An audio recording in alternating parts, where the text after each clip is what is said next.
नमो भवद्भ्यो भवतीभ्यश्च नमो नमः। अद्य नेट परीक्षायां साफल्याय विश्व संस्कृत कुटुंबकम इति समूहद्वारा आयोजितेस्मिन् मार्गदर्शन कार्यक्रमे भवतां सर्वेषां जिज्ञासूनां हार्दिकम् अभिनन्दनम्। सर्वप्रथम इदानीं मया सह अस्माकं संयोजक मंडल सदस्यः सुहृदवर्यः डॉक्टर तेज प्रकाश चतुर्वेदी जी, सहायक आचार्यः संस्कृत विभागः, राजकीय महाविद्यालयः नवगढ़ चंदौली उत्तर प्रदेश। अतः अद्य मार्गदर्शनाय अद्यापि केंद्रीय संस्कृत विश्वविद्यालयः जयपुरतः आचार्याः सन्ति। मम अनुजाः संस्कृत शास्त्र संवर्धने संरक्षणे परायणाः वर्तन्ते। डॉक्टर प्रकाश रंजन मिश्र वर्यः। अतः मिश्र वर्यस्य मार्गदर्शन कार्यक्रमः भवेत्। ततः पूर्वं डॉक्टर तेज प्रकाश चतुर्वेदी महोदय निवेदयामि मंगलाचरणाय। नमो नमः। मुखे ते तांबूलम नयन युगले काजल कला, ललाटे काश्मीरम विलसति गले मौक्तिक लता, सूरत कांची शाटी पृथुकटि तटे हाटकमयीं, नमामि त्वां गौरीं नगपति किशोरीं अविरतं, नमामि त्वां गौरीं नगपति किशोरीं अविरतं। नमो नमः। बहुशोभनम, धन्यवादः। अतः परं सर्वं विहाय कृतमेव अनुसरामः। अतः निवेदयामि प्रकाश रंजन मिश्र वर्यम। सबको मैं स्वागतम म्यूट कर दे रहा हूं क्योंकि आप लोग बीच में डिस्टर्ब करेंगे। अंत में आपको अनम्यूट करके आप प्रश्न कर सकेंगे। अतः अभी आप सभी को यहाँ जो जुड़े हुए हैं, बाकी लोग फेसबुक पर स्वागत है सबका।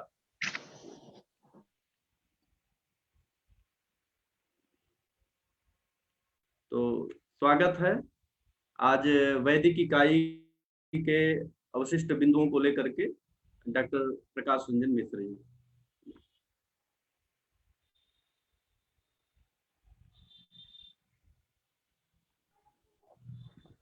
ओंकारो यस्य मूलं क्रमपदजटिलं यस्य छन्दांसि शाखा ऋक्पत्रं सामपुष्पं जजुरचितफलं स्यादथर्वा प्रतिष्ठा यज्ञच्छायाः सुशीता द्विजगणमधुपै गीयते यस्य नित्यं शक्तिः सन्ध्यात्रिकालं पठेत दुरितभयहरः पातु नो वेदवृक्षः। सभी को प्रणाम। अग्रज महोदय को सादर प्रणाम करते हुए मैं साक्षात विषय में प्रवेश कर रहा हूं। कल के पाठ में हमने एक मिनट, मैं स्क्रीन शेयर कर रहा हूं अभी।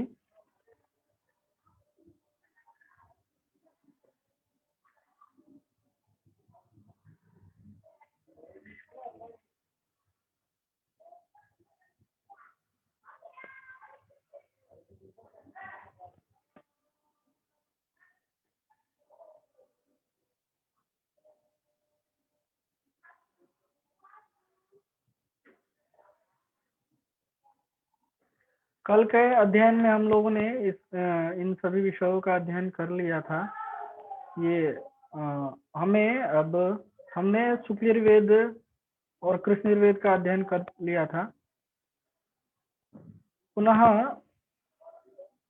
हम आज सामवेद और अथर्ववेद और वेद का काल, वेद के भाष्यकार, उसके बाद जो सूक्त है, संवाद सूक्त है, संवाद सूक्त का संज्ञा मात्र से सिर्फ अध्ययन करेंगे, क्योंकि सूक्त के परिचय के समय में हम सूक्त के परिचय को पढ़ेंगे, लेकिन अभी सिर्फ संज्ञा मात्र से हम उसका अध्ययन करेंगे। तो ये सारी चीजें हमारे सामने कल हो चुकी थी। यजुर्वेद का परिचय और ये सारी बातें हम कर चुके थे। आज हम सामवेद के विषय में अध्ययन करेंगे और सामवेद के अध्ययन के साथ साथ हम ये कृष्ण यजुर्वेद का भी परिचय हो गया था, क्योंकि एक स्लाइड है तो उसी में थोड़ा समय लग रहा है।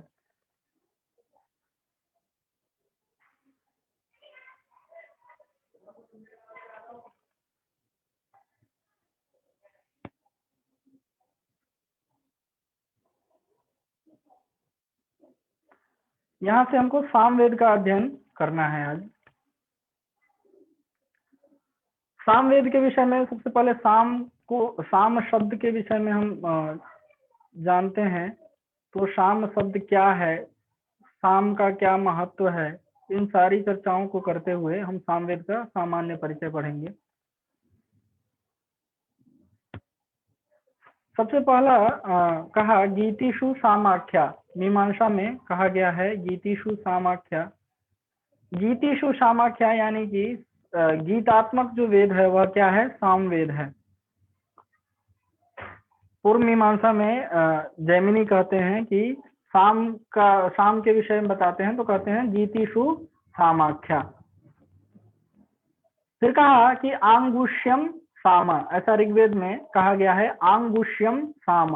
यहाँ पे आंगुष्य शब्द जो है वह स्तोत्र या गीत का वाचक है। तो यहाँ से भी स्पष्ट होता है कि यह गीतात्मक वेद है और यह गान प्रधान वेद इसे हम कह सकते हैं सामवेद को। या ऋक् तत् साम, यह छांदोग्य उपनिषद में कहा गया है कि जो ऋक् है वही साम है, क्योंकि ऋग्वेद से ही ऋग्वेद की ऋचाओं पे ही सामगान किया गया है। तो जो ऋक् है वही क्या है, साम है। तो इस तरह से शतपथ ब्राह्मण में कहा कि प्राणो वही साम, प्राण जो है वही क्या है, साम है। और मीमांसा सूत्र में सावर भाष्य में कहा गया है कि विशिष्टा काचित गीति ही सामेति उच्यते। कोई विशेष प्रकार का गीत है या कोई विशेष प्रकार की जो गीत है वही क्या है, साम शब्द से जानी जाती है, साम कही जाती है उसको। तो इस तरह से सभी शास्त्रों में सर्वत्र सामवेद के विषय में यानी कि साम शब्द की व्युत्पत्ति के विषय में बताया गया है। साम, क्यों साम को साम कहा गया, तो इन सारी बातों पे चर्चा की गई है। आगे चलते हैं। तो सामवेद का महत्व क्या है। तो सामवेद के महत्व के विषय में कहते हैं कि सर्वेषां वा एष वेदानां रसो यत् साम, सभी वेदों का जो रस है वही क्या है, साम है। सर्वेषां वा एष वेदानां रसो यत् साम, ऐसा शतपथ ब्राह्मण में कहा गया है। ना सामा यज्ञोस्ति, शतपथ ब्राह्मण कहता है कि साम के बिना यज्ञ नहीं हो सकता है। फिर कहा कि सूर्यात् सामवेदः अजायत, सूर्यात् सामवेदः, ऐसा शतपथ ब्राह्मण में कहा गया है। जो हमने पहले कहा अग्नि से ऋग्वेद और वायु से यजुर्वेद और सूर्य से सामवेद उत्पन्न हुआ है, इसलिए कहा सूर्यात् सामवेदः अजायत। ठीक है। फिर कहा सामान्य यो वेत्ति सवेद तत्वम, बृहद देवता शौनक ने लिखा है, बृहद देवता नामक ग्रंथ है। इसमें बताया गया है कि साम को जो जान लेता है, साम वेद को जो पढ़ लेता है, उसके विषय में जो जान लेता है वह वेद तत्व को जान लेता है। सामान्य यो वेत्ति सवेद तत्वम, साम को जो जान लेता है वह वेद को जान लेता है। भगवान श्री कृष्ण गीता में कहते हैं कि वेदानाम साम वेदोष्मी, ऐसे कह के यहाँ पे साम वेद का महत्व बताया गया है। वेदानाम साम वेदोष्मी कहाँ कहा गया है? तो गीता में कहा गया है। यह प्रश्न आया हुआ है कि गीता के किस अध्याय में वेदानाम साम वेदोष्मी कहा गया है? तो 10वें अध्याय के 22वें श्लोक में यह वाक्य कहा गया है।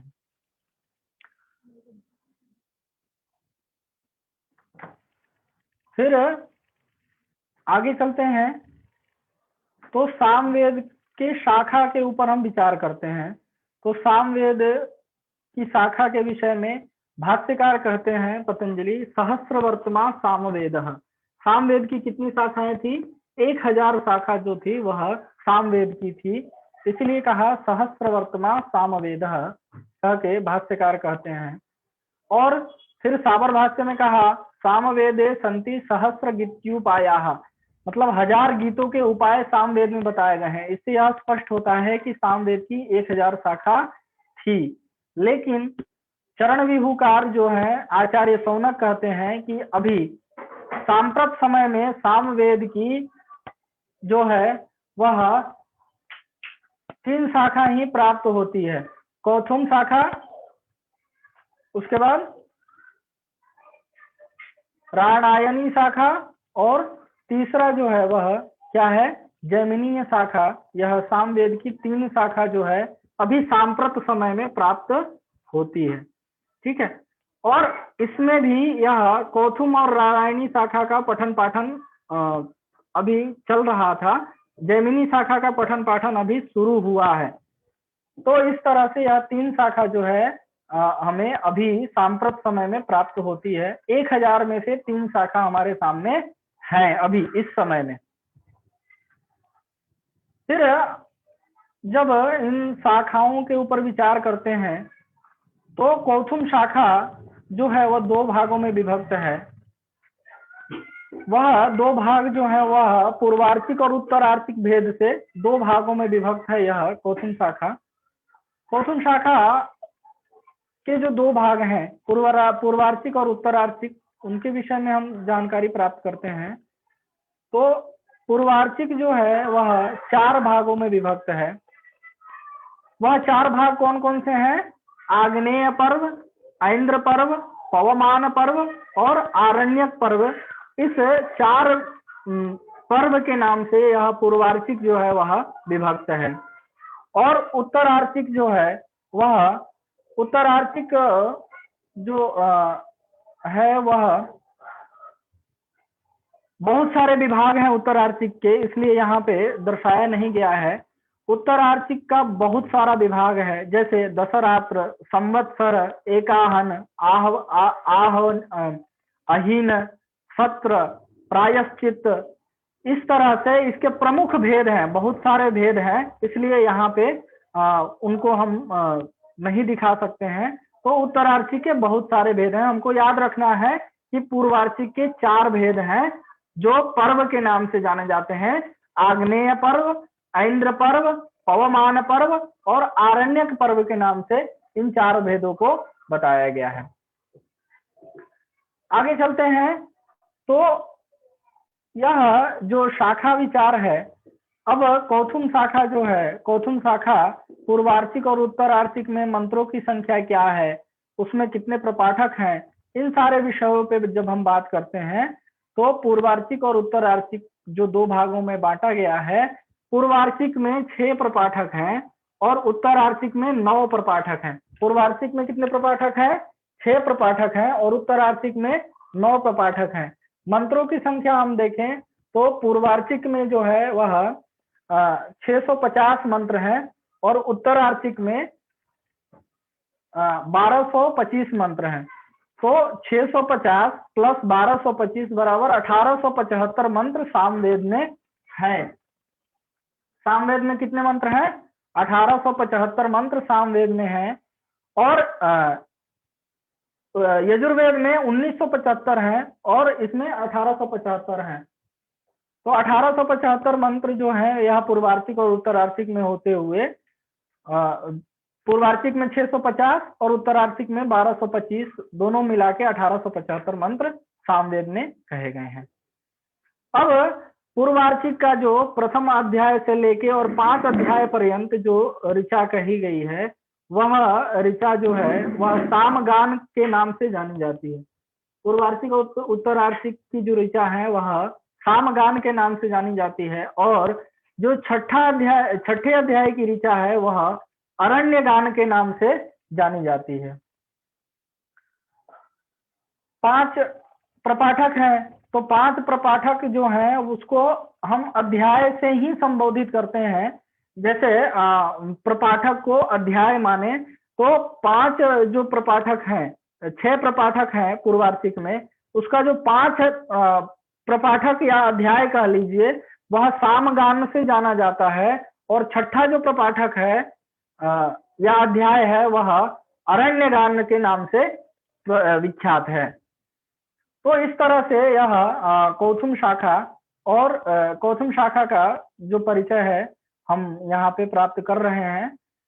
कौथुम शाखा में अब सामवेद के स्वर कितने हैं, क्योंकि हम यह जो परिचय पढ़ रहे हैं यह सामवेद की कौथुम शाखा का पढ़ रहे हैं। अब सामवेद में 7 स्वर कहे गए हैं, जो हम सब किसी को पता ही है कि यह 7 स्वर कौन कौन से हैं। तो षडज, ऋषभ, गांधार, मध्यम, पंचम, धैवत और निषाद, इस नाम से यह जो है 7 स्वर कहे गए हैं। सा, रे, ग, म, प, ध, नी। हमने सुना है सारे ग म प ध नि सा, तो वहीं यह सारे ग म प ध नि। तो षडज, ऋषभ, गांधार, मध्यम, पंचम, धैवत और निषाद से यह जो है 7 स्वर कहे गए हैं। ठीक है। फिर जो ग्राम है, यहाँ थोड़ा सा ध्यान देना है। यहाँ ग्राम और गान दोनों अलग अलग चीज हैं। ग्राम और गान में भेद है, तो उसको हमको बुद्धिस्ट करना है कि ग्राम अलग है और गान जो है वो अलग है। ठीक है। तो यहाँ 3 ग्राम कहे गए हैं। तो मंद्र इत्युक्ते निम्न, मध्यम मध्यम, तीव्र यानी उच्च। ठीक है। तो 3 ग्राम कहे गए हैं। तो 7 स्वर हैं और 3 ग्राम हैं। ठीक है। इसीलिए नारदीय शिक्षा जो है वह सामवेद का शिक्षा ग्रंथ है। उसमें कहा गया है सप्त स्वराः त्रयो ग्रामाः मूर्छनास्त्वेकविंशतिः तान 49 इत्येतत् स्वरमंडलम। सप्त स्वराः त्रयो ग्रामाः, 7 स्वर हैं और 3 ग्राम है। मूर्छना भी एक आता है, वह 21 मूर्छना कही गई है इसमें। और तान कितने हैं? 49 तान है। एक उन 50, मतलब 50 में से एक कम 49 तान है। यह सामवेद का स्वर मंडल है, ऐसा नारदीय शिक्षा में कहा गया है। आगे बढ़ते हैं। तो यहाँ सामवेद के अब जो विकार कहे गए हैं वो विकार कितने हैं? तो 6 विकार कहे गए हैं सामवेद में। कितने विकार कहे गए हैं? 6 विकार कहे गए हैं। यह प्रश्न भी आया हुआ है कि सामवेद में कितने विकार हैं। ठीक है। तो यह प्रश्न हम आपको बताते हैं कि कब आया था। यह प्रश्न जो है नवंबर 2018 में आया था कि सामवेदे कति विकाराः सन्ति। तो सामवेदे षड्विकाराः भवन्ति वा सन्ति इति। तो सामवेद में 6 विकार कहे गए हैं। वो कौन कौन से हैं? तो विकारः, विश्लेषः, विकर्षणम, अभ्यासः, विरामः, स्तोभः। यह 6 विकार सामवेद के कहे गए हैं। अब स्तोभ नामक जो विकार है उसके भेद भी बताए गए हैं। स्तोभ नामक विकार के भेद क्या है? तो उसके जो है भेदोपभेद से वह 3 प्रकार के बताए गए हैं। कौन कौन से? तो वर्णस्तोभः, पदस्तोभः, वाक्यस्तोभः। स्तोभ जो है वह 3 प्रकार के कहे गए हैं, वर्ण स्तोभ, वाक्य पद स्तोभ और वाक्य स्तोभ। अब वर्ण स्तोभ जो है यह जो है 9 प्रकार के कहे गए हैं, वह 9 प्रकार के वर्ण स्तोभ जो है वह यहाँ आपके सामने है। आपको सिर्फ ध्यान रखना है, क्योंकि प्रश्न में से कोई भी इसमें से पूछ देगा कि यह सामवेदे प्रैषः इति किम, प्रैष क्या है, तो यह वर्ण स्तोभ के भेद हैं। तो आपको ऑप्शन में दे देगा वर्ण स्तोभस्य भेदः, पद स्तोभस्य भेदः, ऐसे करके ऑप्शन देगा। और आपको ये अगर ध्यान में होगा कि हाँ वर्ण स्तोभ के 9 भेद हैं, जो अशक्ति ही, स्तुति ही, संख्यान, प्रलय, परिवेदन, प्रैष, अन्वेषण और सृष्टि आख्यान। इस तरह से यह जो भेद बताए गए हैं यह वर्ण स्तोभ के भेद हैं। और इन वर्ण स्तोभ के भेद से स्तोभ के 3 भेद, वर्ण स्तोभ, पद स्तोभ, वाक्य स्तोभ और वर्ण स्तोभ के 9 भेद कहे गए हैं। इस तरह से यह जो विकार हैं, साम के 6 विकार हैं, इस विषय में हम यहाँ पे देखें। अब जो हमने बताया था आपको कि ग्राम और गान में अंतर है, तो अब हम गान के विषय में जानते हैं। तो कहा कि सामवेद में 4 गान हैं। कितने गान हैं? 4 गान सामवेद में कहे गए हैं। कौन कौन से? ग्राम गान, आरण्यक गान, आरण्य गान, ऊह गान और ऊह्य गान। ठीक है, तो यह ग्राम गान को ही वेय गान भी कहते हैं। तो ग्राम गान क्यों कहा गया? तो गांव में गाया जाता है, इसलिए इसे ग्राम गान कहा जाता है। आरण्यक गान क्यों कहा आरण्य गान? क्योंकि जंगल में यानी अरण्य में इसका गान होता है, इसलिए आरण्य गान कहा। ठीक है, ऊह गान क्यों कहा भाई? तो यह सोम देवता विषय गान है, इसलिए ऊह गान कहा। ऊह्य गान जो है वो रहस्यात्मक जो गान है, उसी को हम ऊह्य गान से कहते हैं। अब सामवेद के कितने विभाग हैं? तो सामवेद के 5 विभाग कहे गए हैं। वह 5 विभाग कौन कौन से हैं? तो प्रस्तावः, उद्गीतः, प्रतिहारः, उपद्रवः, निधनः। इस तरह से सामवेद के यह 5 विभाग कहे गए हैं। यह निधन नामक जो विभाग है, यह दिसंबर के 25 कोड में यह क्वेश्चन आया हुआ था कि इसमें से साम के विभाग कौन से हैं। तो 4 और 3 ऑप्शन कोई और था, चौथा यह निधन नामक जो विभाग है वह था। तो इस तरह से साम के 5 विभाग भी कहे गए हैं। तो हमने पहले देखा 7 स्वर है, 3 ग्राम है। ठीक है, उसके बाद गान की संख्या जो है वह 4 है और विभाग कितने हैं? 5 विभाग कहे गए हैं। अब आगे बढ़ते हैं तो हम देखते हैं कि सामवेद जो है वह ब्राह्मण, आरण्यक और उपनिषद में भी विभक्त है। और इसके ब्राह्मण, आरण्यक, उपनिषद भी, क्योंकि हमने पहले ही बताया आपको कि सारे वेद के अपने अपने ब्राह्मण, अपने अपने आरण्यक और अपने अपने उपनिषद हैं। अब यहाँ पे एक प्रश्न ध्यान देने वाला है कि प्रश्न पूछेगा कि सायण मतानुसारम सामवेदस्य कति ब्राह्मणानि सन्ति। सायण के मत में सामवेद के कितने ब्राह्मण हैं? तो हमको ऑप्शन में अगर 9 दिखाई दे रहा है, 7 दिखाई दे रहा है, 6 दिखाई दे रहा है और 8 दिखाई दे रहा है, तो हमको 9 पे नहीं लगाना है। किस पे लगाना है? 8 पे लगाना है, क्योंकि सायण के मत के अनुसार सामवेद के 8 ही ब्राह्मण हैं। ठीक है, अन्य आचार्यों के मत के अनुसार 9 ब्राह्मण हैं, कहीं कहीं इससे भी संख्या अधिक हो जाती है। लेकिन प्रश्न अगर पूछता है कि सामवेद में सायण के अनुसार कितने ब्राह्मण हैं, तो 8 ब्राह्मण हैं, 9 नहीं। और ऐसे पूछे कि सामवेदे कति ब्राह्मणानि सन्ति, तो 9।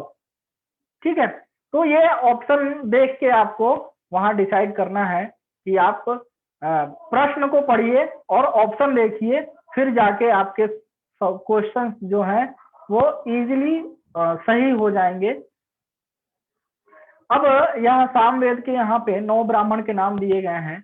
वह कौन कौन से हैं? पंचविंश ब्राह्मण, षड्विंश ब्राह्मण, छांदोग्य ब्राह्मण, साम विधान ब्राह्मण, आर्षेय ब्राह्मण, देवताध्याय ब्राह्मण, वंश ब्राह्मण, जैमिनीय ब्राह्मण और संहितोपनिषद ब्राह्मण।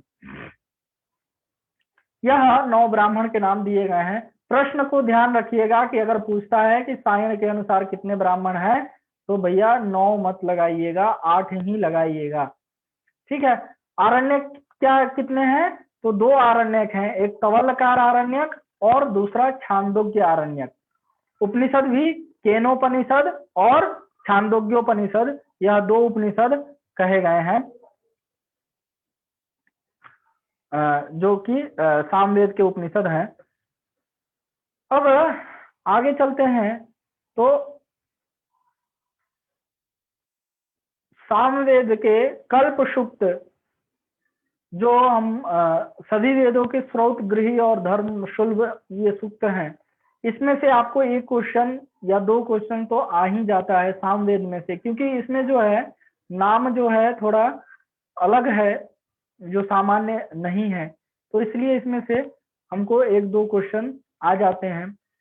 वैदिक साहित्य के इतिहास में से आपको 25 क्वेश्चन आएंगे। तो वैदिक साहित्य का इतिहास ध्यान से देखिए, सभी विषय में से क्वेश्चन आते हैं, लेकिन वैदिक साहित्य के इतिहास में से ज्यादा क्वेश्चन वैदिक साहित्य के इतिहास में से ही आता है, 25 में या 73 में, दोनों में। तो कल्प सूत्र को 4 भागों में बांटा गया, स्रोत, गृह, धर्म और शुल्भ। तो यहाँ पे स्रोत सूत्र जो है वह सामवेद का कौन कौन सा है? तो लाट्यायन, द्राह्यायन, मशक, खादीर और जैमिनी, यह स्रोत सूत्र जो है वह सामवेद के हैं। गृह सूत्र कौन कौन से हैं? तो खादीर सूत्रम, जैमिनीय सूत्रम, गौतम सूत्रम और गोभिल गृह सूत्रम। यह गोभिल गृह सूत्र जो है यह प्रश्न में आया हुआ है, यूजीसी नेट के प्रश्न में गोभिल गृह सूत्र जो है इसका प्रश्न पूछा गया है। खादीर का भी पूछा गया है, अब की बार शायद ऐसा हो जाए गौतम का पूछ ले। तो और धर्म सूत्र क्या है? गौतम धर्म सूत्र है। शुल्भ सूत्र नहीं है, इस बात की चर्चा हम पहले कर चुके हैं। तो इस तरह से यह सामवेद का स्रोत, गृह, धर्म और शुल्भ सूत्र हमारे सामने उपस्थित है। आगे बढ़ते हैं तो अब सामवेद के शिक्षा ग्रंथ, प्रातिशाख्य ग्रंथ, इन सब को देखते हैं।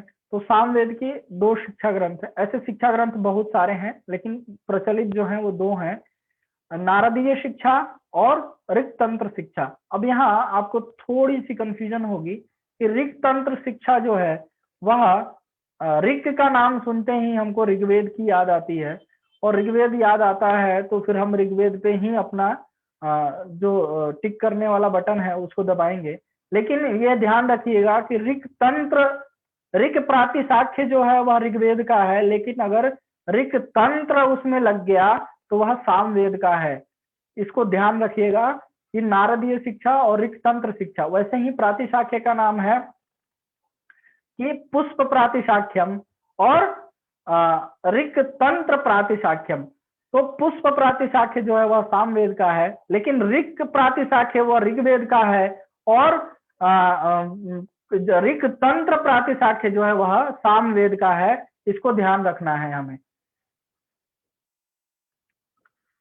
अब सामवेद का उपवेद क्या है? सामवेद के जो प्रथम पाठ करता है वो कौन है? सामवेद कहाँ से प्राप्त है? और सामवेद के ऋत्विक कौन है? इन विषयों पे बात करते हैं। तो सामवेद का जो उपवेद है वह गांधर्व वेद है, और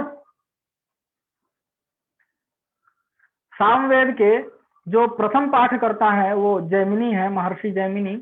और प्राप्ति स्थान बता ही दिया कि सूर्यात सामवेदः अजायत। सूर्य मतलब आदित्य से सामवेद उत्पन्न हुआ है या प्राप्त हुआ है कह सकते हैं।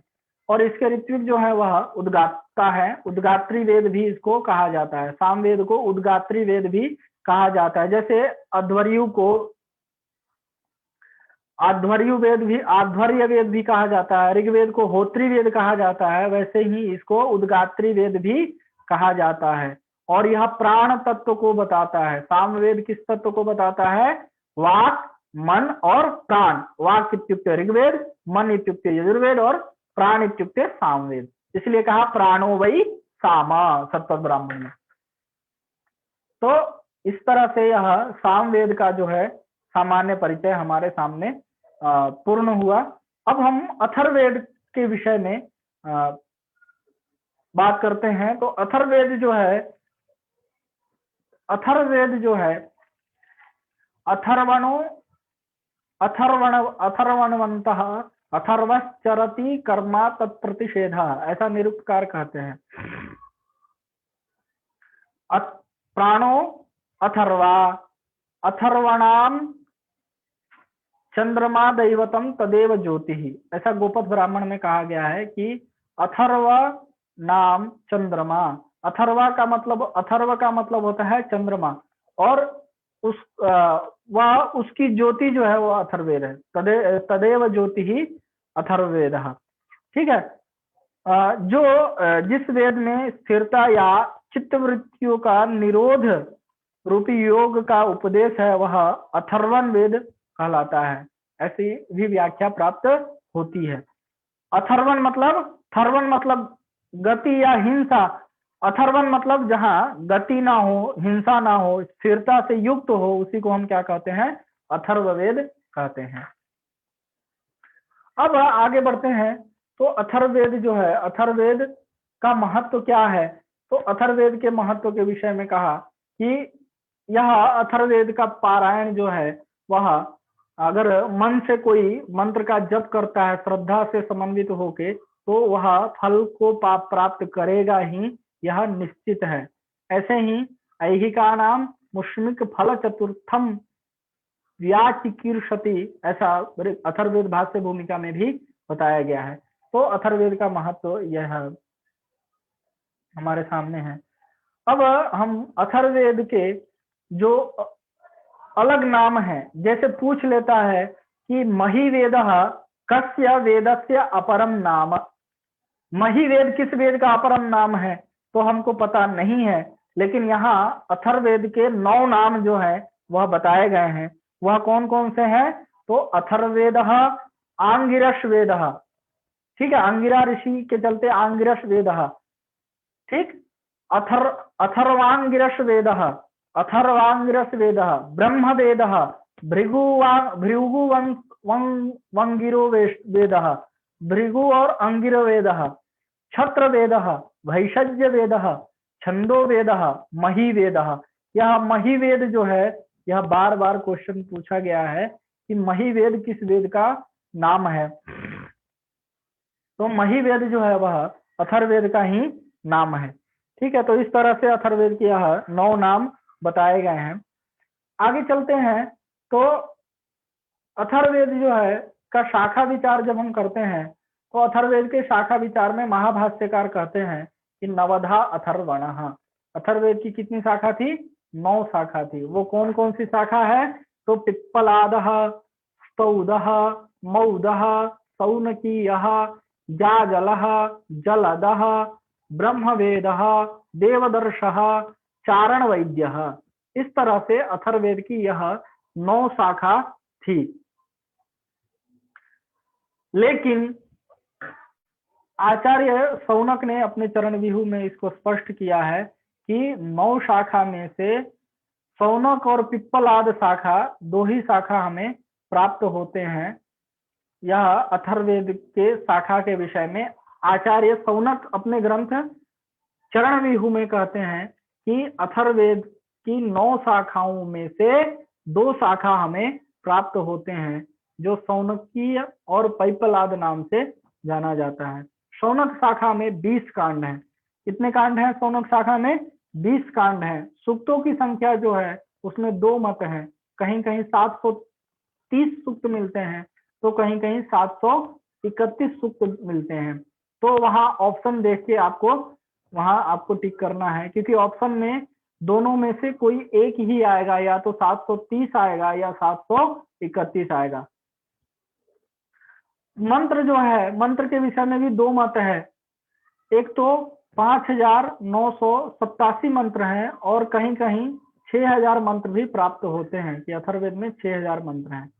तो इस तरह से मंत्र में भी ऑप्शन को देख के ही आपको करना है, क्योंकि आपको बार बार क्वेश्चन पढ़ना है, ऑप्शन देखना है। अगर आपको पता है कि इसके 2 आंसर पहले मैंने पढ़ रखा है तो दोनों में से कोई एक ही आएगा। अगर 2 आता है तो वो क्वेश्चन गलत हो जाता है और फिर उस पे कंप्लेन करने पे हमको नंबर मिल जाता है उस क्वेश्चन का। तो इसलिए आप ऑप्शन देखिए, क्वेश्चन पढ़िए, फिर आराम से टिक कीजिए, तो आपके क्वेश्चन गलत नहीं होंगे। आगे बढ़ते हैं। तो अथर्ववेद का ब्राह्मण, आरण्यक और उपनिषद, इस विषय पे हम चर्चा करते हैं। तो अथर्ववेद का जो ब्राह्मण है, एकमात्र ब्राह्मण है गोपथ ब्राह्मण, जो अथर्ववेद के शाखा से संबंधित है। अथर्ववेद से संबंधित है गोपथ ब्राह्मण जो है। अब यहाँ एक प्रश्न होता है कि यह कौन सा ऐसा वेद है जिसका आरण्यक नहीं है। तो अथर्ववेद का कोई आरण्यक नहीं है, ठीक है। उपनिषद जो है वो प्रश्नोपनिषद, मांडुक्योपनिषद और मुंडकोपनिषद, यह 3 उपनिषद जो है अथर्ववेद के बताए गए हैं। तो इस तरह से गोपथ ब्राह्मण आरण्यक नहीं है और उपनिषद में प्रश्नोपनिषद, मांडुक्योपनिषद और मुंडकोपनिषद, यह तीनों उपनिषद जो इसमें से प्रश्नोपनिषद जो है हमें अलग से पढ़ना है। तो इस तरह से यह अथर्ववेद के ब्राह्मण, आरण्यक और उपनिषद है। अब अथर्ववेद का श्रौत सूत्र, गृह्य सूत्र, धर्म सूत्र और शुल्ब सूत्र क्या है, तो उस विषय को हम एक बार देखते हुए चलते हैं। तो अथर्ववेद का जो है श्रौत सूत्र है वह वैतान श्रौत सूत्र जो है अथर्ववेद का श्रौत सूत्र है। यह क्वेश्चन पूछा गया है कि वैतान श्रौत सूत्र से संबंध केद वेदेन सह वर्तते। वैतान श्रौत सूत्र का संबंध किस वेद से है, तो यह अथर्ववेद से संबंधित है वैतान श्रौत सूत्र। कौशिक सूत्र जो है वह किस वेद से संबंधित है, गृह्य सूत्र जो है वो अथर्ववेद से संबंधित है। तो कौशिक नामक जो गृह्य सूत्र है वह अथर्ववेद का है। अथर्ववेद का कोई धर्म सूत्र प्राप्त नहीं होता है और शुल्ब सूत्र भी प्राप्त नहीं होता है। तो ये रहा आपके सामने अथर्ववेद का श्रौत सूत्र, गृह्य सूत्र, धर्म सूत्र और शुल्ब सूत्र। इस तरह से फिर अथर्ववेद की शिक्षा ग्रंथ, उसका प्रातिशाख्य कौन कौन से हैं। तो अथर्ववेद का मांडुक्य शिक्षा है। मैंने पहले ही आपको बताया था मांडव्य शिक्षा जो है वह कृष्णयजुर्वेद का है और मांडुक्य शिक्षा जो है वह अथर्ववेद का है, ठीक है। तो इसमें आप कंफ्यूज नहीं होइएगा। और शौनकीय प्रातिशाख्य और अथर्ववेद प्रातिशाख्य, यह 2 प्रातिशाख्य अथर्ववेद के हैं। आगे चलते हैं। तो अथर्ववेद के उपवेद और अथर्ववेद का जो है प्रथम पाठकर्ता कौन है, अथर्ववेद के ऋत्विक कौन है, इस विषय पे हम जानकारी प्राप्त करते हैं। तो अथर्ववेद के उपवेद में 2 मत हैं। एक तो शतपथ ब्राह्मण का मत है और दूसरा जो है वह गोपथ ब्राह्मण का मत है। गोपथ ब्राह्मण इत्युक्ते अथर्ववेद का खुद का जो ब्राह्मण है उसका मत है और दूसरा शतपथ ब्राह्मण के मत से अथर्ववेद के 5 उपवेद कहे गए हैं। लेकिन स्थापत्य वेद भी अथर्ववेद का ही उपवेद है, ठीक है। अगर स्थापत्य वेद हो तो स्थापत्य वेद भी आप लगाएं, क्योंकि स्थापत्य वेद जो है वह अथर्ववेद का ही उपवेद है। तो 5 उपवेद कहे गए हैं, वह कौन कौन से हैं। गोपथ ब्राह्मण के अनुसार सर्पवेद, पिशाच वेद, आसुर वेद, इतिहास वेद और पुराण वेद। शतपथ ब्राह्मण के अनुसार सर्प विद्या वेद, देव जन विद्या वेद, माया वेद, इतिहास वेद और पुराण वेद। यह 5 उपवेद जो हैं गोपथ ब्राह्मण के अनुसार और शतपथ ब्राह्मण के अनुसार बताए गए हैं। प्रथम पाठकर्ता ऋषि कौन है, सुमंतु नामक जो ऋषि हैं वह उन्होंने अथर्ववेद का प्रथम पाठ किया था। इसके ऋत्विक जो है वह ब्रह्मा है। इस तरह से अथर्ववेद का यह सामान्य परिचय जो है पूर्ण हुआ। अथर्ववेद में कुछ प्रमुख सूक्त जो है वह पूछ लिए जाते हैं, जैसे विवाह सूक्त जो है यह बार बार पूछा गया है पीछे वाले एग्जाम में कि विवाह सूक्त अथर्ववेद के किस कांड में आता है। तो पृथ्वी सूक्त जो है हमको पढ़ना है। पृथ्वी सूक्त 12वें कांड का पहला सूक्त है पृथ्वी सूक्त, जिसमें 63 मंत्र हैं। यह हमको अध्ययन करना है सूक्त के परिचय में, या सूक्त का अध्ययन जब हम करेंगे उसमें करना है। और ब्रह्मचर्य सूक्त जो है वो 11वें कांड का 5वां सूक्त है। काल सूक्त जो है यह भी हमारे सिलेबस में है। इस 10 और 53 यानी कि 10वें कांड का 53वां सूक्त जो है वह काल सूक्त है और इसमें कितने मंत्र हैं? 10 मंत्र हैं। विवाह सूक्त जो है वह अथर्ववेद का 14वां कांड जो है वह विवाह सूक्त है, इसमें विवाह के विषय में बताया गया है। ब्रात्य सूक्त जो है वह 15वां कांड है और राष्ट्राभिवर्धन सूक्त जो हमको सिलेबस में पढ़ना है पहले कांड का 29वां सूक्त जो है वो राष्ट्राभिवर्धन सूक्त है और इसमें कितने मंत्र हैं? 6 मंत्र कहे गए हैं। तो इस तरह से यह अथर्ववेद का जो है हम सामान्य परिचय यहाँ पे प्राप्त किए। अब हम एक डायग्राम के हिसाब से इसको समझ लेते हैं। अब यहाँ आपको आपके सामने 4 वेद के नाम लिखे हैं, चारों वेद के उपवेद लिखे हैं, चारों वेद के ऋत्विक लिखे हैं, मुख्य आचार्य लिखे हैं, उत्पत्ति स्थान या देवता बताए गए हैं और उनका जो स्थान है अथर्ववेद ऋग्वेद जो है वो पृथ्वी लोक, यजुर्वेद जो है वो अंतरिक्ष लोक और सामवेद जो है वह द्युलोक से संबंधित है। तो इस तरह से यह डायग्राम के हिसाब से आपके सामने यह चारों वेद, उपवेद, ऋत्विक, मुख्य आचार्य, उत्पत्ति या देवता और उनके संबंध किस स्थान से किस लोक से उनका संबंध है, तो ये सारे आपके सामने प्रस्तुत हैं। वही बात है गोपद ब्राह्मण के अनुसार अथर्ववेद के 5 उपवेद हैं जो सर्प, आसुर, इतिहास, पुराण और पिशाच वेद के नाम से जाना जाता है। तो इस तरह से यहाँ पे हम वैदिक साहित्य का में वेद का सामान्य परिचय यानी कि चारों वेदों का सामान्य परिचय हमने यहाँ पे कर लिया, अध्ययन कर लिया। अब वेद के रक्षा के लिए ऋषि महर्षियों ने विकृतियों की रचना की थी, क्योंकि उनको पता था कि एक वेद ही ऐसा है जिसमें कोई फेरबदल अभी तक नहीं हुआ है, जैसा है वैसा ही है। तो ये किसके चलते नहीं हुआ है? तो ये जो 8 विकृतियां कही गई हैं इनके चलते ही नहीं हुआ है। इसलिए पूछेगा कि कति विकृतयः सन्ति, तो 8 विकृतयः सन्ति। 8 विकृतियां कही गई है, वो कौन सी है? जटा, माला, शिखा, रेखा, ध्वजो, दंड, रथो, घनः, 8 विकृतयः प्रोक्ता क्रमपूर्वा महर्षिभिः। 8 विकृतियां जो है वह क्रम से कही गई है, महर्षियों ने क्रम से। किस लिए कहा? वेद की रक्षा के लिए 8 विकृतियों को बनाया महर्षियों ने। तो 8 विकृतियों में भी जो जटा पाठ है वह सबसे सरल और सबसे छोटा पाठ जो है वह जटा पाठ है और सबसे बड़ा और सबसे कठिन पाठ जो है वह क्या है? घन पाठ है। ठीक है, तो इस तरह से यह 8 विकृतियों की चर्चा की गई है। अब वेद का काल निर्धारण जो दूसरा टॉपिक है उस विषय में हम यहाँ बात करेंगे। तो वेद के काल निर्धारण में सबसे पहले हम मैक्स मुलर को लेते हैं। तो मैक्स मुलर जो है वह वेदों का काल बौद्ध के जन्म से पूर्व मानते हुए 1200 ईसा पूर्व माना है वेदों का काल। और उनकी मैक्स मुलर जो है वेदों का काल 1200 ईसा पूर्व मानते हैं और यह आधार किसका मानते हैं? तो बौद्ध जन्म को आधार मानते हैं।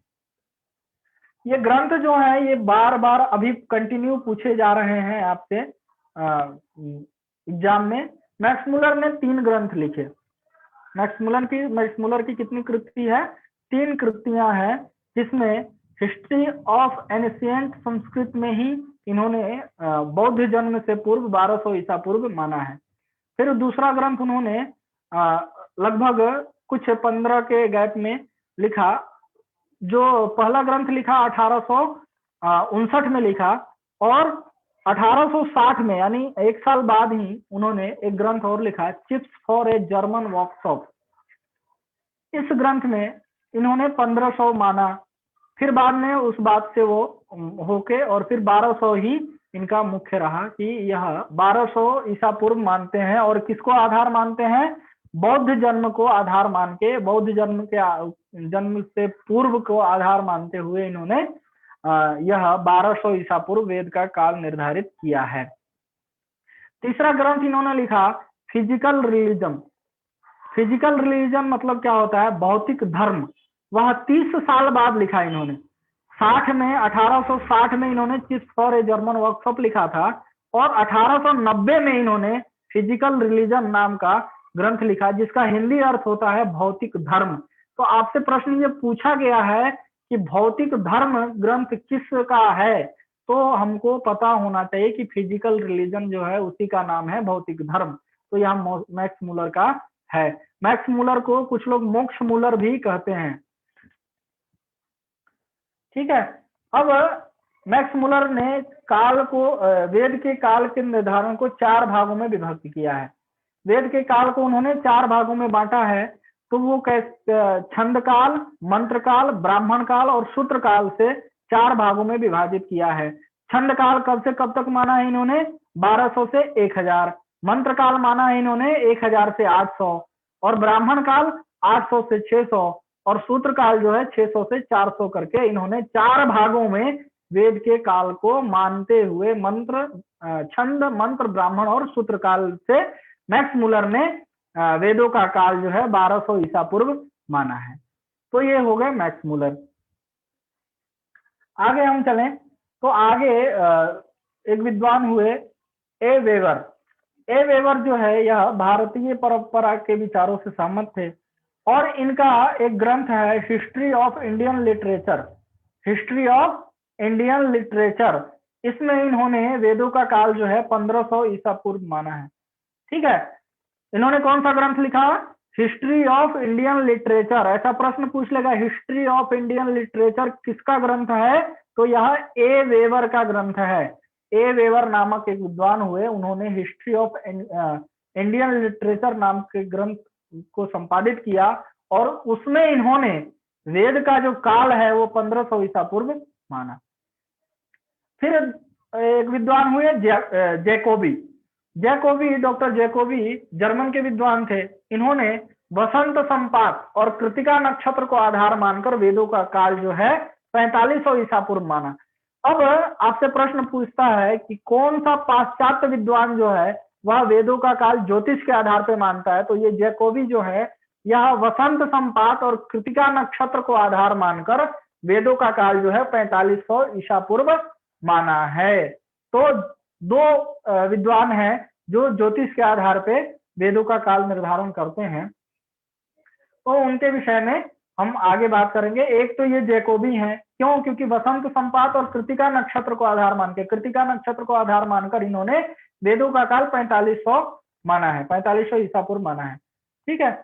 आगे बढ़े तो आगे बाल गंगाधर तिलक, ये भी ज्योतिष, मतलब बाल गंगाधर तिलक और जैकोबी, ये 2 लोग जो हैं वो ज्योतिष को आधार मान के वेदों का काल निर्धारण करते हैं। तिलक महोदय ज्योतिष को आधार मानकर वेदों का काल जो है वो 6000 मानते हैं। 6000 ईसा पूर्व वेदों का काल मानते हैं ज्योतिष के आधार से। इन्होंने 3 ग्रंथ लिखे हैं बाल गंगाधर तिलक ने। यह ओरायन जो ग्रंथ है ना, ये बार बार पूछा जा रहा है, इसको ध्यान रखिएगा, इसके हिंदी में भी पूछ लिया जाता है। तो इन्होंने 3 ग्रंथ कौन कौन से लिखे हैं, तो ओरायन, श्रीमद् भगवत गीता रहस्य और the article home in the Vedas. Orion का हिंदी अर्थ होता है वेदों का काल निर्णय। ये भी प्रश्न पूछा गया है कि वेदों का काल निर्णय, यह ग्रंथ किसकी रचना है या फिर यह ग्रंथ किसका है, तो यह बाल गंगाधर तिलक का ग्रंथ है। ओरायन को ही वेदों का काल निर्णय नामक हिंदी अर्थ जो है वेदों का काल निर्णय ओरायन ग्रंथ का है। और श्रीमद् भगवत गीता रहस्य जो है, श्रीमद् गीता रहस्य जो है वह उन्होंने मराठी भाषा में लिखी थी। और the Arctic home in the Vedas, यह ग्रंथ इन्होंने संपादित किया है। और यह वेदों का काल 4 भागों में विभाजित करके मानते हैं। तो अदिति काल जो है इन्होंने माना है 4500 से 6000, मृगशिरा काल जो है वो 2500 से 4500, कृतिका काल जो है वो 1400 से 2500, और सूत्र काल जो है वो 1400 से 500 करके इन्होंने 4 भागों में वेद के काल का निर्धारण किया है। और फिर बाद में इन्होंने स्पष्ट किया कि वेद का काल जो है 6000 ईसा पूर्व है। अगर अगले विद्वान है एम विटनिस। इन महोदय ने मितानी शिलालेख को आधार मानकर वेदों का काल जो है वो 2500 ईसा पूर्व माना है। मितानी शिलालेख जो है उसको आधार बनाकर इन्होंने वेदों का काल जो है वह 2500 ईसा पूर्व माना है। अब वेद के पद पाठकर्ता कौन है, तो उस विषय में हम यह वेद का काल निर्णय जो है हमारा पूरा हो गया।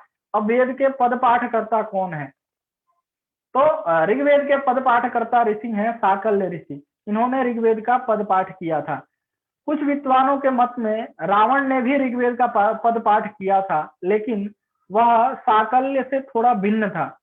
रावण का जो पद पाठ था वह साकल्य ऋषि से थोड़ा सा भिन्न था।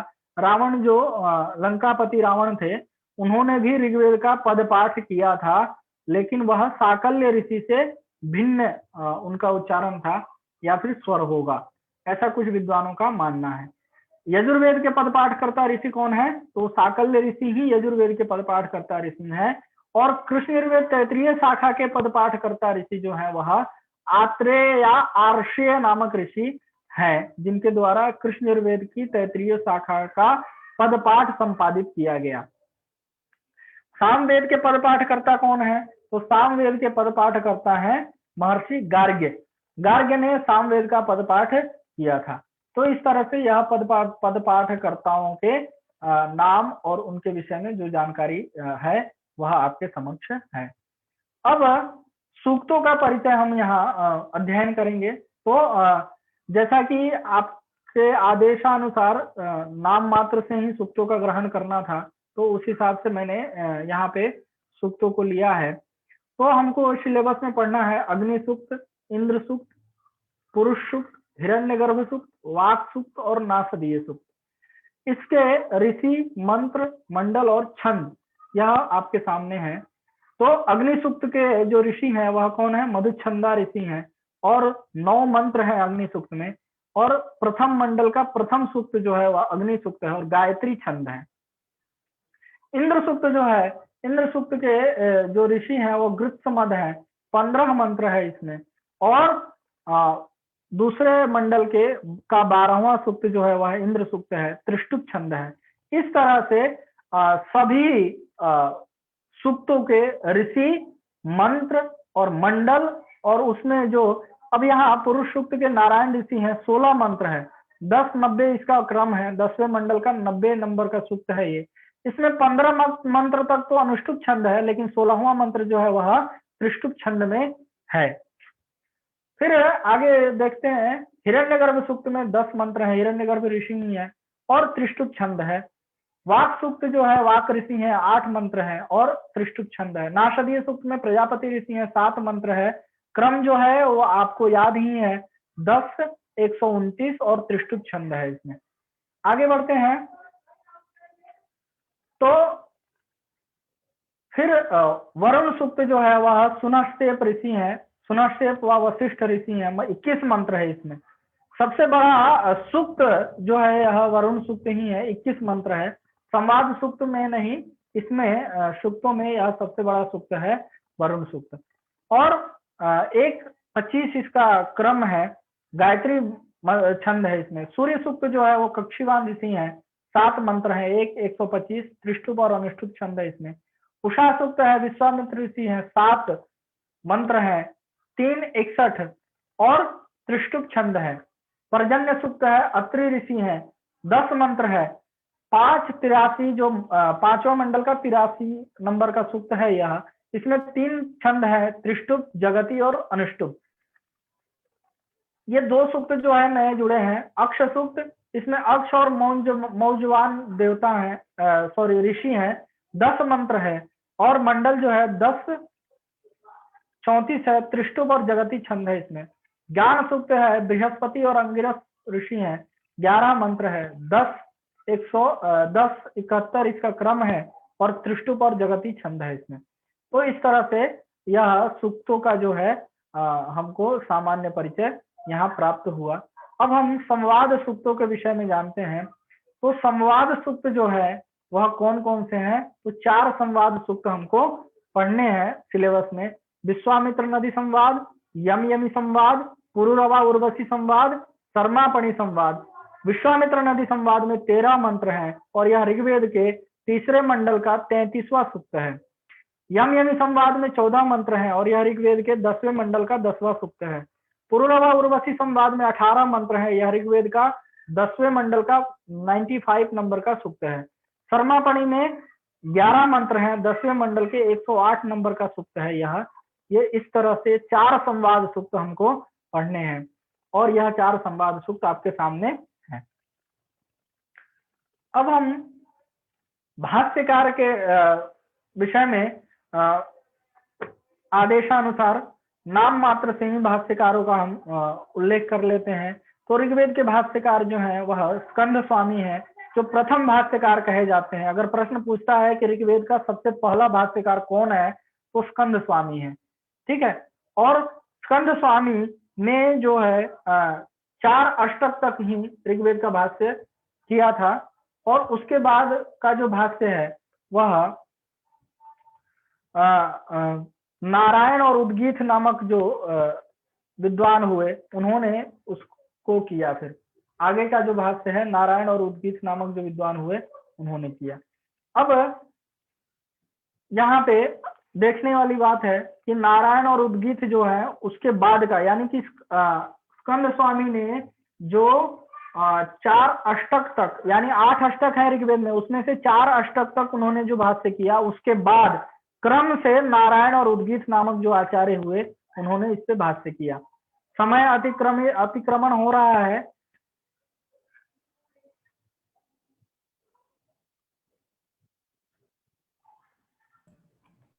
ठीक है, चलें 2-4-5 मिनट और, कोई बात नहीं जी। जी हाँ, मतलब एक बार पूर्ण एक लोगों से थोड़ी समीक्षा भी 5 मिनट अंत में, किसी की जिज्ञासा हो तो भी हो जाएगा।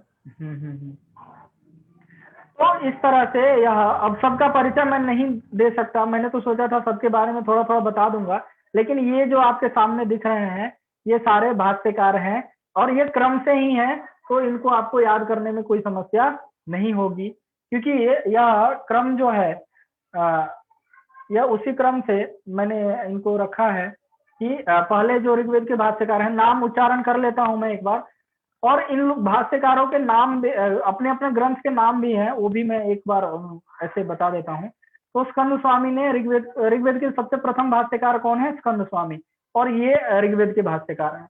वट जो है, वट ने शुक्लयजुर्वेद माध्यान्हिन शाखा पे भाष्य किया और महिधर ने शुक्लयजुर्वेद माध्यान्हिन शाखा पे भाष्य किया। महिधर के भाष्य का नाम है वेददीप। वेददीप नामक भाष्य इन्होंने माध्यान्हिन शाखा के ऊपर किया। वट ने पूछेगा कि वट के भाष्य का नाम क्या है, तो मातृवेद नामक भाष्य इन्होंने माध्यान्हिन शाखा के ऊपर किया। भाष्य का नाम है मातृवेद और महिधर के भाष्य का नाम है वेददीप। हलायुध ने शुक्लयजुर्वेद के कानो शाखा पे भाष्य किया और इनके भाष्य का नाम है ब्राह्मण सर्वस्वम। अगर आपको सर्वस्वम कहीं दिख जाए तो वो हलायुध का है, क्योंकि इन्होंने जितने भी ग्रंथ लिखे हैं उसके पीछे इन्होंने सर्वस्वम लगाया है। तो हलायुध ने ब्राह्मण सर्वस्वम नाम से इस पे शुक्लयजुर्वेद के कानो शाखा पे भाष्य किया। सायण जो है, सायण ने अपने भ्राता माधव के नाम पे माधवीय वेदार्थ प्रकाश, ऐसा नाम इन्होंने अपने भाष्य का दिया। माधवीय वेदार्थ प्रकाश नाम से इन्होंने भाष्य किया और सभी लोग जो हैं अपने अपने भाष्य को किए और अपना अपना उन्होंने नाम दिया, वो हम बाद में देख लेंगे। तो इस तरह से यह हमारे सामने भाष्यकार हैं। सामवेद के सबसे पहले भाष्यकार हैं माधव, गुण विष्णु और भरत स्वामी। और यह सायण जो है शुक्ल यजुर्वेद को छोड़ के सभी चारों वेदों पे इनका भाष्य प्राप्त है। सबसे पहले इन्होंने कृष्ण यजुर्वेद के तैत्तिरीय संहिता पे भाष्य किया। ये क्रम भी पूछता है कि सबसे पहले सायण ने किस वेद पे भाष्य किया, तो कृष्ण यजुर्वेद के तैत्तिरीय संहिता पे इन्होंने सबसे पहला भाष्य किया। तो इस तरह से सायण ने चारों वेदों पे भाष्य किया है, लेकिन माध्यान्ह इस पे शुक्ल यजुर्वेद पे नहीं किया। शुक्ल यजुर्वेद के माध्यान्हिन और काणो शाखा पे जो है, काणो शाखा पे इनका भाष्य है, माध्यान्हिन पे सायण का भाष्य नहीं है। सायण ने सिर्फ काणो शाखा पे ही भाष्य किया है और कृष्ण यजुर्वेद पे भाष्य किया है और फिर ऋग्वेद अथर्ववेद और सामवेद पे भाष्य किया है, और अथर्ववेद के भाष्य हैं, भाष्यकार हैं वो सायन है। तो इस तरह से भाष्यकारों का नाम मात्र से तो हुआ है। और आपके सामने यह कुछ प्रश्न उत्तर जो है वह है मांडुकायनी शाखा किस वेद का है। अभी अभी जो परीक्षा हुई थी आपको जुलाई 2018 में, उसमें यह पूछा गया था कि मांडुकी शाखा किस वेद से संबंधित है। सबसे पहला क्वेश्चन पूछा गया था ये, तो यह ऋग्वेद से संबंधित है। मानव स्रोत सूत्र जो है वह किससे है, तो मानव स्रोत सूत्र जो है यजुर्वेद से संबंधित है। क्यों यजुर्वेद से संबंधित है, तो क्योंकि यहाँ कृष्ण यजुर्वेद का नाम नहीं है, तो यह यजुर्वेद से संबंधित है। यह भी ध्यान रखना है कि आप कहेंगे कि ना भैया ये तो कृष्ण यजुर्वेद का है तो मैं क्यों लगाऊं यजुर्वेद, ऐसा नहीं है। अगर यजुर्वेद कह रहा है तो वो कृष्ण और शुक्ल का दोनों का ग्रहण करके बोल रहा है, तो यजुर्वेद लगा देना है। मौद शाखा के न वेदेन सा संबंध, तो मौद पौद मौद जाजल जलद ये सब जो है यह सब अथर्ववेद से संबंधित है। तो ये आपको नाम से ही पता चल जाएगा कि ये सारे जो है अथर्ववेद से संबंध रखने वाले ग्रंथ हैं, तो आपको इससे पता चल जाएगा। मशक कल्प सूत्र जो है वो किसका है, तो सामवेद का है। तो इस तरह से ये जो कुछ क्वेश्चन जो है आपके सामने प्रस्तुत हैं, ये 19 क्वेश्चन है, उधर 5 क्वेश्चन उधर थे, ये 19 है। और ये कुछ क्वेश्चन जो है ये वेद के काल निर्धारण के हिसाब से यहाँ बताया गया है। तो इस तरह से इन क्वेश्चंस को आप देखिए, यथामति मैंने इस को प्रतिपादित किया है। आप सभी संयोजक गण को पुनः पुनः प्रणाम करते हुए मैं अपनी वाणी को विराम देता हूँ। भवद्भिः अहं श्रुतः तदर्थं सर्वेभ्यः धन्यवादाः। नमांसि। बहुशोभनम। आपने इतना सुंदर इस चीज को, वैदिक साहित्य के परिचय को कराया सबसे, इसके लिए आपको धन्यवाद। अब कल या आज के कुछ दोनों दिनों के आपके जो इतने हमें लगता है जो साहित्यिक वैदिक साहित्य का जो परिचय है वह आपने अपने दोनों दिनों में प्रयास किया है कि मैं सभी बिंदुओं को स्पर्श करूं। यद्यपि इतना व्यापक है, 2 दिन क्या वो 2 वर्षों लोग पढ़ रहे होते हैं तब भी पूरा नहीं होता है जी। लेकिन हमें प्रतियोगिता की दृष्टि से पढ़ना है। जो मूल है, जो आने की संभावना है, क्या आएगा ये तो किसी को नहीं पता होता है। इसी का नाम प्रतियोगिता है। अगर यह पता ही चल जाए तो फिर क्या है। तो बस केवल हमें ये प्रयास करना है, और पढ़ते समय अध्ययन करने वाले को जैसे कहते हैं जो अखाड़े में उतरता है उसी को पता चलता है कि कौन कौन से दांव अपनाए जा सकते हैं। तो आप भी तैयारी के साथ जब उतरेंगे तभी आप अपनी कमी या परीक्षा की कमी को पकड़ पाएंगे। नहीं दूसरा कहेगा कि सब गलत पूछ लिया था, तो आप भी कहेंगे सब गलत प्रश्न आ गए थे। आप अपने विवेक का प्रयोग नहीं कर पाएंगे। प्राय यही होता है। कई बच्चे हमसे कहते हैं सर इस बार 20 प्रश्न गलत थे, इस बार 10 प्रश्न थे गलत, हम के कोई एक प्रश्न बताओ। तो ये चीजें सुनी सुनाई नहीं, आप परिश्रम करके अगर उतरेंगे अपने अखाड़े में तो निश्चित ही सफलता मिलेगी। यदि कदाचित कहीं चूक भी गए तो आप अपनी गलती खुद पकड़ लेंगे और अगली बार उसको सुधार करके आप जाएंगे। तो किसी के तरफ से कोई हो तो मैं यहाँ से अलाउ कर दे रहा हूँ। आप अनम्यूट करके 2 मिनट चर्चा कर सकते हैं। इसके बाद मैं जो है धन्यवाद के साथ फिर समाप्त करूंगा। सर मुझे एक जिज्ञासा थी इसमें, शुक्ल एक चीज और ध्यान दें।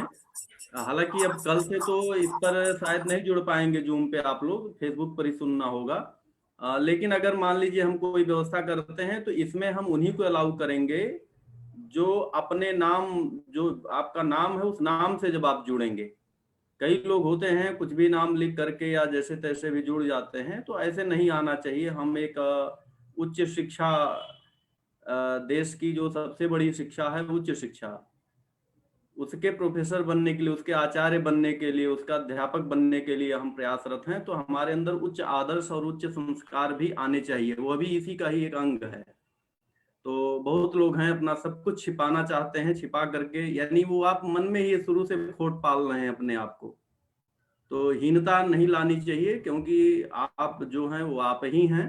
तो अपने आप का प्रदर्शन आत्मज्ञान में ही आता है। चलिए, तो यह एक मैं देख रहा था बीच बीच में बार बार जा आ रहे थे और यह बाधा हो रही थी, तो बताना था। अब बोलें आप। जी सर, है ना, सामवेद सायन ने सभी वेदों पर भाष्य लिखा है, शुक्ल यजुर्वेद की माध्यम दिन शाखा को छोड़कर। तो यहाँ पे है ना सर, सामवेद में जब है ना ऋषियों के भाष्यकारों के नाम आए थे, तो उसमें सामवेद में सायन का नाम नहीं था। तो क्या मैं सही समझ रही हूँ कि सायन ने सामवेद पर भाष्य नहीं लिखा है? प्रकाश जी अपने को अनम्यूट कर लें।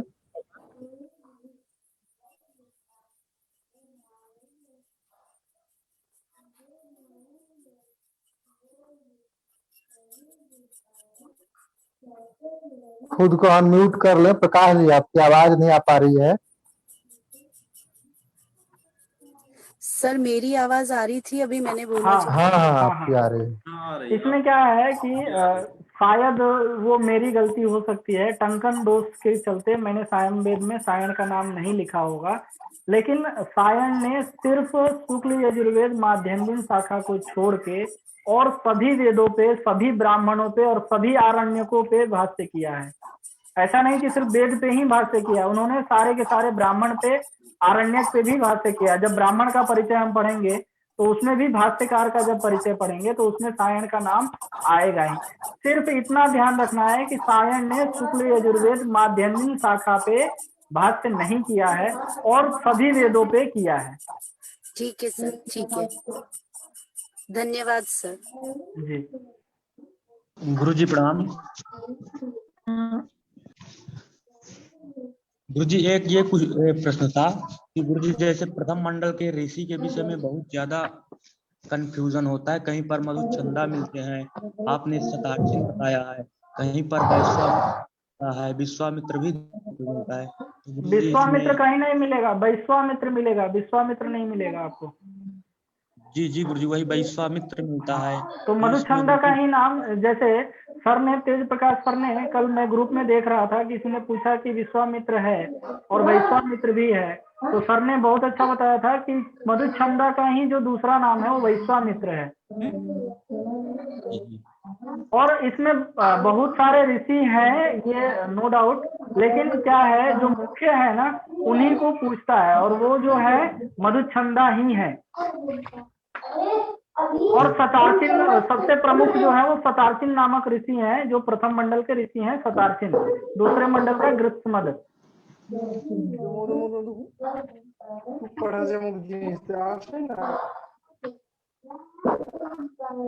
सर्वेभ्यो नमो नमः।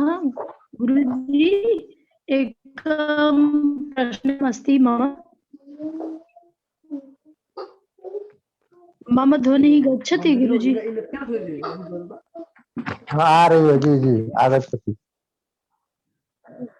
गुरुजी एक प्रश्न है, आपने बताया कि अक्ष सूक्त के ऋषि नौजवान हैं, परंतु पुस्तक में तो नौजवान का कहीं भी नामोल्लेख नहीं है। पुस्तक में तो कवक एलूख दिख रहे हैं। वो आपकी बात सही है। कौन सी पुस्तक है आपके पास? गुरुजी मेरे पास है ऋक् सूक्त संग्रह। ऋक् सूक्त संग्रह में देखिए बहुत सारे ऋषियों का नाम है। जैसे कि आप प्रथम मंडल को ही ले लें, प्रथम मंडल में 14 ऋषि हैं, उसमें से किसी एक का नाम हम लेते हैं जो सतार्चिन है, और मधुचंदा को लेते हैं। तो 14 का नाम तो हम ले नहीं सकते हैं, लेकिन यह जो अक्ष और मौजवान मैंने जो बताया है वो ऋग्वेद का जो मूल ग्रंथ है, ऋग्वेद की जो मूल पुस्तक है जिसमें सिर्फ मंत्र मात्र है, सूक्त संग्रह नहीं है, वो मूल ग्रंथ जो है ऋग्वेद का, जिसमें 10,552 मंत्र हैं और 10 मंडल हैं, उस मूल ग्रंथ में यह लिखा हुआ है कि अक्ष और मौजवान है। मैं ग्रुप में उसका फोटो खींच के आपको डाल दूंगा, वो जो अपना ग्रुप है उसमें आपको मैं डाल दूंगा। ये भी गलत नहीं और आप भी गलत नहीं है, ठीक है? आपको वो मिल गया और ये भी है, तो आप इन चारों को याद रखिए, इसमें से कोई भी पूछ लेगा आपसे। जी गुरुजी, समाधान हो गया। धन्यवाद।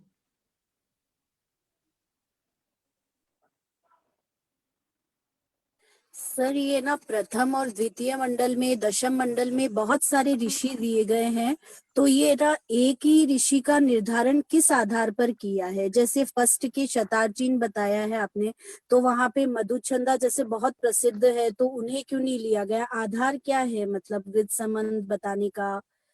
और देखिए, ये जो मतभेद है ना सिर्फ प्रथम और दशम मंडल में ही है, दूसरे किसी मंडल में कोई मतभेद नहीं है, क्योंकि ये उन ऋषियों की वंश परंपरा उसमें थी।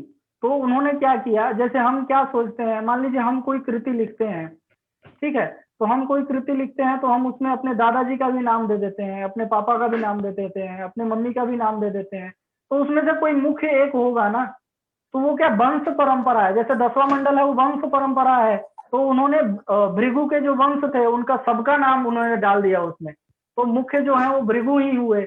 और इसमें शतार्जुन या मधुचंदा के जो वंशज होंगे उन्होंने अपना सारा नाम डाल दिया उसमें। 14 ऋषि हैं, 15 ऋषि हैं, तो उनको हम याद नहीं कर सकते हैं। जो बार बार क्वेश्चन पूछे जाते हैं ना, जैसे हम भी एग्जाम देते हैं या फिर प्रश्न देखते हैं, प्रश्न सॉल्व करते हैं, करवाते हैं, तो उसमें जहां तक मिला है ना, शतार्चिन और मधुचंदा छोड़ के दूसरे किसी ऋषियों का नाम प्रथम मंडल में नहीं मिला है। ठीक है सर जी। एक चीज यहाँ ऐसा भी है क्या प्रकाश जी कि शतार्चिन जो है वो शतार्चिन ये प्रायः प्रथम मंडल में ऋषियों ने 100 ऋचाओं को लिखा है। जी जी हमें पढ़ने में मिला है कि मधुचंदा या आदि जो ऋषि हैं उनका विशेषण है यह। जी इस नाम के ऋषि हुए या नहीं हुए, लेकिन यह विशेषण के रूप में प्रयोग किया जाता है, क्योंकि प्रायः प्रथम मंडल में मधुचंदा आदि ऋषियों के 100 ऋचाएं होने के नाते इन्हें शतार्चिन कहा जाता है। जी हाँ। तो इसलिए उसके मुख्य और सर्वाधिक सूक्त मधुचंदा के ही हैं। हाँ, मधुचंदा के ही हैं। हाँ, प्रथम मंडल का यह संदेह संभवतः मधुचंदा को ही मानना चाहिए। हाँ, मैं भी यही बोल रहा हूँ कि 2 ऋषि को माने। शतार्चिन भी प्रश्न में बहुत जगह आए हैं, बहुत जगह मैंने देखा है प्रश्न में शतार्चिन का नाम है। अब वो 100 ऋचाओं के चलते शतार्चिन कहे गए या फिर शतार्चिन नामक ऋषि हुए, ये स्पष्ट नहीं है। लेकिन मधुचंदा और शतार्चिन इन दोनों को आपको मानना है। ऋग्वेद के प्रथम मंडल के ऋषि में मधुचंदा और शतार्चिन है।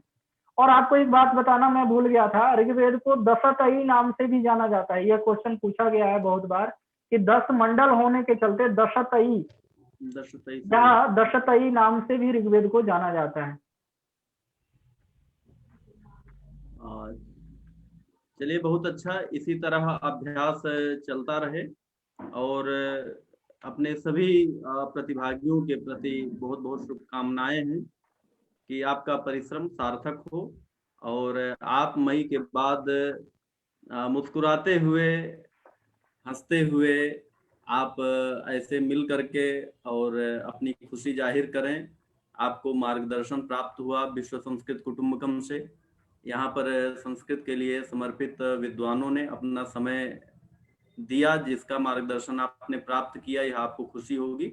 तो आगे मैं बस केवल अब 2 शब्द में धन्यवाद के लिए अपने संयोजक मंडल के रूप में आज उपस्थित हैं डॉक्टर तेज प्रकाश जी, पुनः चाहूंगा कि 2 शब्द प्रकाश जी के प्रति धन्यवाद ज्ञापन करें, क्योंकि आज 2 दिनों के लिए आपने समय दिया था और आगे भी मैं चाहूंगा बीच में अगर किसी दिन समय मिलता है तो प्रकाश जी का हम लोग समय लेंगे, क्योंकि इनकी जो तैयारी करने और कराने की जो शैली है बहुत ही अच्छी है। तो बीच में भी एक दिन विगत किसी वर्षों के प्रश्न पत्र को भी सॉल्व कराने का यहाँ पर उपक्रम रखा जाएगा। जो पिछली परीक्षाओं के प्रश्न पत्र को यहाँ पर केवल उसका समीक्षा पूर्वक समाधान किया जाएगा। तो ऐसे में ही रहेंगे या अन्य भी किसी बिंदु पर आपको आमंत्रित करेंगे तो आप निश्चित निवेदन स्वीकार करेंगे। तो जरूर जरूर संक्षेप में धन्यवाद ज्ञापन कर संपन्न कराएं डॉक्टर तेज प्रकाश जी। धन्यवाद चंद्रकांत शुक्ल जी। समय अधिक न लेते हुए, क्योंकि काफी समय हो भी चुका है और जिसको कहते हैं कि प्रकाश जी के प्रति यदि कहा जाए कि इस व्याख्यान के लिए या जो पीपीटी के माध्यम से इन्होंने कृत घोरी परिश्रम जिन्होंने दिखाया है और संस्कृत जिज्ञासुओं के लिए इतना अच्छा कार्य किया है।